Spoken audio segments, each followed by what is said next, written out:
Hello viewers, তো আজ আমি তোমাদের সাথে কালকে সন্ধ্যাবেলার একটা মিনি ব্লগ শেয়ার করব। তো বাবান আমাদের বাড়িতে এসে 4-5 দিন ধরে রয়েছে। তো ওর প্রত্যেকদিন সন্ধ্যাবেলা করে একটা না একটা দাবি থাকেই।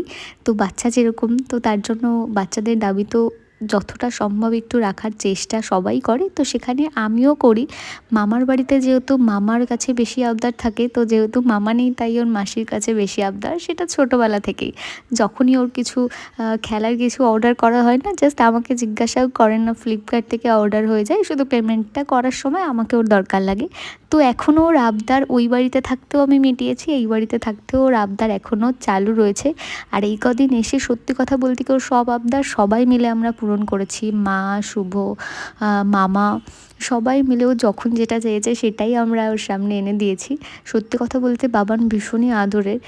বাবান গুল্লু দুজনকেই আমি খুবই ভালোবাসি। তো জাস্ট একটু আমার কাছে পিৎজা খেতে চেয়েছিল, তাই আমি সুইগিতে অর্ডার করেছিলাম। পিৎজা আসার পরে খুশি খুশি আবার আমাকে দেখাতে গেছিলো। আমি বললাম ঠিক আছে তুমি খাও, আমি পরে খাবো।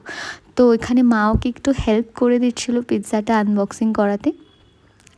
অ্যাকচুয়ালি ওর মধ্যে অরিগানো, চিলি ফ্লেক্স ছিল, তো আমি বললাম যে ও বেশি ঝাল খেতে পারে না। আর ওর ফেস দেখেই বোঝা যাচ্ছে ও ভীষণ এক্সাইটেড পিৎজাটা খাওয়ার জন্য। মা জিজ্ঞাসা করছিলো কটা খাবে বলো, বলছে আগে একটা তো খাই তারপর আমি দেখছি। তো ওকে 3টে স্লাইস দেওয়া হয়েছিল, 2টো এখন, এর পরে মা আরও একটা দিয়ে দিয়েছিল। পিৎজা যদিও বা বাড়িতে কেউ বেশি একটা খায় না, মা তো একদমই খায় না, তাও আমরা অ্যাকচুয়ালি চিজি পিৎজা নিয়েছিলাম, চিকেন মা খায় না বলে। তোর ফেসটা দেখেই বোঝা যাচ্ছে মানে রাহা নেই যাতা, এরকম একটা ব্যাপার।